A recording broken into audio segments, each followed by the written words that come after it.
জাতীয়তাবাদী ভাইদের প্রতি আমার অনুরোধ, আমরা ভুল বুঝে ঊর্ধ্বে থাকি, হিংসা বিদ্বেষের ঊর্ধ্বে থাকি এবং আমাদের ভিতরে কাদা ছোড়াছুড়ি না করি।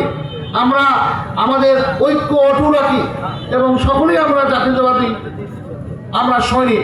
আমাদের বুঝিয়ে যদি আমরা বিভাজন করি তাহলে তৃতীয় শক্তি আর সুযোগ নিতে পারে। আমাদের নেতা জনাব তারেক রহমান ওনার বক্তৃতায় বারবার এই কথা বলছেন, আমাদের ঐক্য অটুট রাখতে হবে। যদি ঐক্য অটুট না দেখতে অশুভ শক্তি সুযোগ নিতে পারে।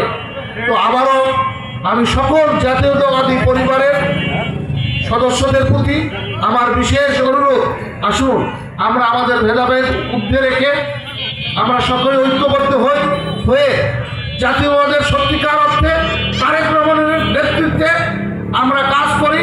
উনি যা নির্দেশনা দিবেন সেই ভিত্তিতেই কাজ করি এবং এছাড়া এই বলেই আমি শেষ করছি। খোদা হাফেজ। বাংলাদেশ জিন্দাবাদ। শহীদ জিয়া অমর হোক। খালেদা জিয়া জিন্দাবাদ। জনাব তারেক রহমান জিন্দাবাদ, জিন্দাবাদ, জিন্দাবাদ। আসসালামু আলাইকুম।